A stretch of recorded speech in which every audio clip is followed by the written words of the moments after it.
Bueno, gracias.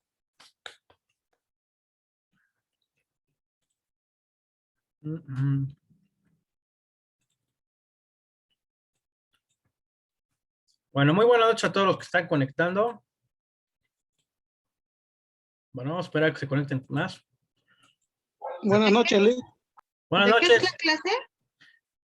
¿Perdón? ¿De qué es su clase? Alegatos de clausura. Ah, ok. Gracias. Ya te perdiste la mitad. No puede ser, Angélica. Profe, me acaba de llegar el internet. Desde las 8 no tengo internet. No manches. Sí. A mí ayer me pasó igual. No, estaba yo fallando muy feo el internet. Bueno. ¿Cuántos somos? 21. Ok. Perfecto. Bueno. Vamos a continuar con la clase. Bueno, decíamos que, bueno, va a haber un diplomado de peritos, les comento de una vez, ¿eh? Pero bueno, el examen directo de peritos, una de las pruebas que más complejidad se presenta es la prueba de los peritos. ¿Por qué tiene complejidad? Porque a pesar de que la criminología y la criminalista es una ciencia exacta, tiene complejidad en su ejecución como tal, ¿de acuerdo? Nosotros como abogados tenemos la labor de conocer, no de ser peritos, ni de ser criminólogos, ni criminalistas, a menos que se quieran especializar en eso. No lo recomiendo, pero bueno, eso ya es cuestión de cada uno. Pero sí debemos de conocer qué es lo que hacen, cómo llevan a cabo sus prácticas, porque ¿cómo le voy a preguntar al perito si hizo bien su trabajo si yo no sé qué es lo que hace? Así de simple. En materia penal, sí es muy importante saber qué es lo que hace como tal el perito para poder saber qué le vamos a preguntar y si hizo bien su chamba o no, ¿no? Bueno, el litigante debe estar preparado no solo en las técnicas de interrogación, sino también de la ciencia, arte u oficio que el perito domina. Y sobre todo la clase de la cual arribará a determinadas conclusiones científicas o técnicas que debe ser consultada en el examen directo. De allí los jueces logren comprender la opinión expresada. ¿Se acuerdan que hace unos 2 meses, un mes aproximadamente, vimos la teoría del caso de una persona que fue atropellada, ¿de acuerdo? Después de un partido de fútbol, ¿no? Bueno, ok. Ahí salió un perito, en un perito de Lo tránsito. vimos en penal. Es correcto. Ahí vimos un perito de tránsito, el cual versó su opinión que ¿cómo se llama? El que manejaba el vehículo había atropellado ¿cómo se llama? A la persona que iba caminando, al peatón. Pero en sus peritajes él ya había presentado esta misma opinión 5 veces antes. Y anterior a eso, su trabajo había sido planeación y no sé qué del DIF. Nada que ver con lo que versa la labor que realiza hoy en día. Entonces, ¿cómo voy a saber que es un buen perito de tránsito si trabajaba antes en el DIF? ¿No? ¿Qué tiene que ver? O sea, no tiene absolutamente nada que ver. Entonces, nuestro contrainterrogatorio y nuestro interrogatorio va a versar en desacreditar como tal al perito. ¿De acuerdo? Las pericias tienen una gran importancia al momento de diseñar y desplegar la teoría del caso. En el juicio oral, sin embargo, pueden darse los siguientes pasos. Evaluación sobre la necesidad del peritaje a solicitar. Evaluación del perito que realizará el examen. Y evaluación sobre el peritaje realizado. Estas 3 evaluaciones como tal, pues nos van a dar la pauta de si la persona realizó bien su trabajo o no. ¿De acuerdo? Vamos a ver. Si yo contrato un perito en, no sé, en hackeo de computadoras, por ejemplo, ¿no? Que sea un delito informático, vamos a ponerlo así. Si yo contrato a este perito para que él cheque y certifique que efectivamente ocurrió un hackeo en la computadora, pues yo tengo que empaparme acerca de su trabajo. A ver, platícame qué es lo que haces. No, pues yo hago esto. Ah, bueno, ¿y por qué lo haces? ¿Y cómo lo haces? Y todo en nuestra entrevista personal, cuando lo voy a contratar. ¿De acuerdo? Es que necesito conocer tu trabajo porque te voy a hacer un interrogatorio después de que realices la pericial sobre el equipo de cómputo. Conocer muy bien su trabajo para a la hora de interrogar, pues saber qué es lo que le voy a preguntar acerca de esto. ¿Y cómo entraste a la computadora? ¿Y qué es esto? ¿Y qué es el otro? ¿No? ¿De acuerdo? Es muy importante empaparse. Por eso los abogados somos todólogos, ¿de acuerdo? porque como tal vemos todas las partes, ¿de acuerdo? De los peritajes realizados y aprendemos muchas cosas, ¿de acuerdo? No se preocupen por llenar su disco duro, ¿de acuerdo? Porque, Oiga, Liz, dime. tengo, tengo duda, o sea, en Dime. lo que usted dice de que del examen directo a los peritos, ¿hay alguna restricción hacia ellos? O sea, en las preguntas o algo así, No. Siempre que ¿no? nuestras preguntas no lo conduzcan a nuestra respuesta, no hay un límite, ¿de acuerdo? ¿Por qué? Si hay una pregunta sugestiva, me la pueden objetar. ¿Y usted está consciente de lo que está realizando? ¿Va a versar en la culpabilidad de mi imputado y lo va a llevar a la prisión? Me pueden objetar. Objeción, señoría, está apelando a los sentimientos del perito para que verse su opinión de un diferente ángulo. Un ejemplo. No puedo hacer eso. No se debe hacer Entonces eso. deben ser directas entonces, ¿no? Claras o algo así, ¿no? A menos que vayas al Pertinentes. contrainterrogatorio, o sea, a menos que vayas al contrainterrogatorio y quieras versar, o sea, quieras acabar o impugnar con su peritaje, de ahí te vas a agarrar. Usted era antes perito, usted antes de ser perito, ¿en qué trabajaba? Ah, no, pues yo trabajaba en el DIF. Y bueno, ¿y qué hacía en el DIF? Ah, no, pues en el DIF, yo planeaba los materiales didácticos que íbamos a entregar. ¿Y usted considera, y usted qué carrera tiene? Ah, pues yo tengo carrera de licenciatura en criminología y criminalística. ¿Y qué se ha trabajado en el DIF? No, pues no encontraba yo chamba saliendo de la carrera, lo que siempre te dice. ¿Y usted siente que tiene que ver la carrera que estudió usted con lo del DIF y posteriormente volverse perito? Es que no había una oportunidad así, así. Ah, bueno. ¿Y usted cuántos años tiene de experiencia en el cargo de perito? Ah, no, pues tengo 6 meses, ¿de acuerdo? ¿Qué cursos tiene? Ah, no, pues nada más tengo un curso en tal cosa. ¿Y usted considera que tiene la experiencia necesaria para realizar su peritaje actual? O sea, cositas así. ¿Ya me entendiste para dónde va? O sea, Sí, voy a desacreditarlo como tal. sí, Liz, gracias. Perfecto. Bueno, método de examinación del perito propio. En relación al tipo de preguntas a emplear durante el examen directo de peritos, o sea, el interrogatorio, se presentan las mismas restricciones que el caso de los acusados, el artículo 376 del Código Nacional de Procedimientos Penales. Las preguntas deben ser directas, claras, pertinentes y útiles, desde el punto de vista de la estructura del examen directo, o sea, el interrogatorio de peritos. Deben considerarse los siguientes pasos. Paso 1, se inicia con la exposición breve del contenido y conclusiones de la pericia. Luego dirá si es la pericia que ha realizado, que no ha sufrido alteraciones y que es suya la firma que se registra en la pericia. Es muy importante aquí, ahorita les voy a contar por qué. Luego serán interrogados. El interrogatorio directo versará al comienzo sobre su legitimación, es decir, sobre sus estudios y calificaciones, años de experiencia, lugar donde desarrollaron sus actividades, publicaciones y cátedras. Si hay una controversia, vamos a poner un ejemplo de algo real. Hubo un perito en psicología. Todavía está Daniel, porque no quiero que se me vaya a ofender. Sí, está Daniel. Bueno. A la orden, a la orden. Bueno, hubo un perito en psicología que decía que la homosexualidad, en una cátedra, en una publicación, en una revista, dijo que la homosexualidad era un trastorno mental que fue sostenido hasta cierta época. Y él aseguraba que este trastorno sexual como tal, pues seguía afectando hoy en día y que la aceptación de la sociedad hacía que pues ellos se elevaran sobre de nosotros y que nos obligaran a respetarlos y a ya no discriminarlos. Él lo puso en una publicación en una revista médica, ¿de acuerdo? En la cual pues hubo una controversia y dijeron que pues lo que él decía no era cierto. Cuando llega un caso real sobre una persona transgénero y este perito está versando una opinión psicológica de la persona porque el transgénero mató a su pareja y él está diciendo que pues él estaba en sus cabales y en sus 5 sentidos cuando lo mató, que no lo hizo dolosamente, no lo hizo por apasionamiento, por enojo, o sea, lo hizo conscientemente de lo que estaba haciendo. No, lo pensó, lo planeó y lo llevó a ejecución.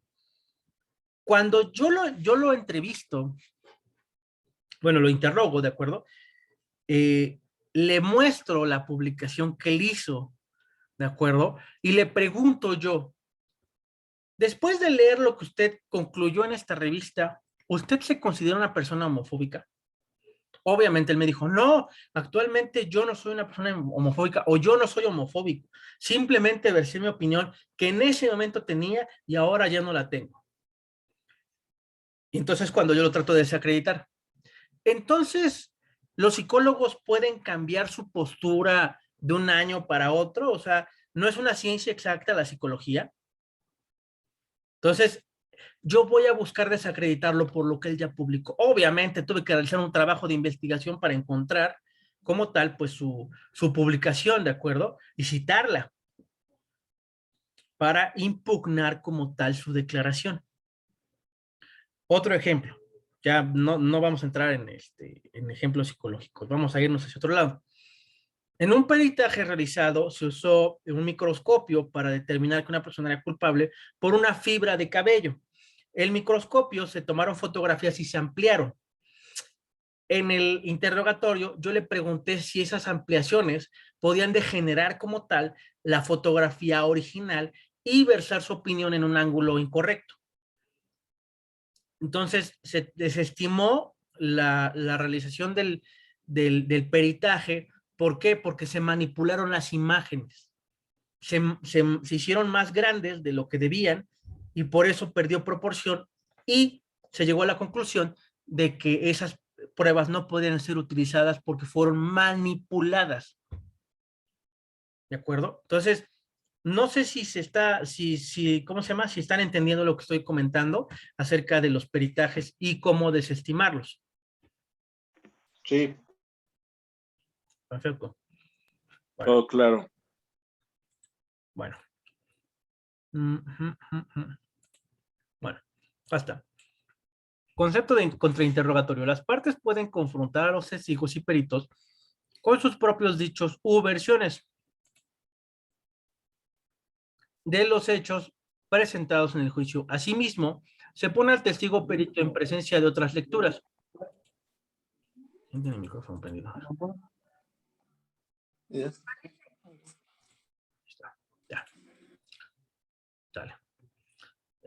Asimismo, se pone el testigo o perito en presencia de otras lecturas, versiones, visiones, miradas acerca de lo que realmente aconteció, aquello que se ha presentado como historia de los hechos ocurridos. Objetivos del contrainterrogatorio: atacar la credibilidad de la persona, lo que les decía, del testigo o perito. Aquí se hace ver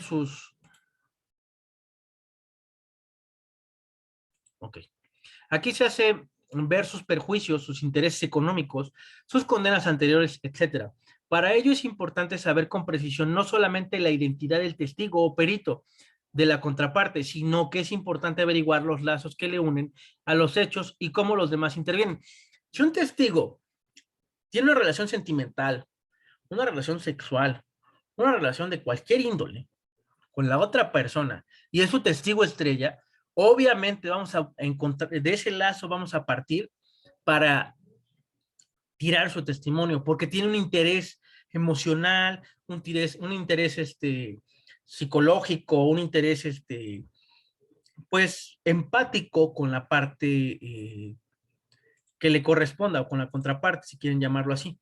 ¿De acuerdo? Entonces, por eso es importante como tal, pues el saber, el investigar, el realizar una investigación profunda. Como les dije, si quieren ganar una buena lana, pues hay que como tal hacer una investigación muy completa. Atacar la credibilidad de una o más de las partes del testimonio del testigo. La versión se puede presentar como inverosímil, contradictoria, poco consistente. Es importante atacar la historia que cuenta el testigo o perito. De esta manera, las preguntas estarán dirigidas para demostrar a los jueces que lo declarado por ellos no corresponde a los hechos que han ido reconstruyéndose por el sentido común de la experiencia o por opiniones científicas más contundentes.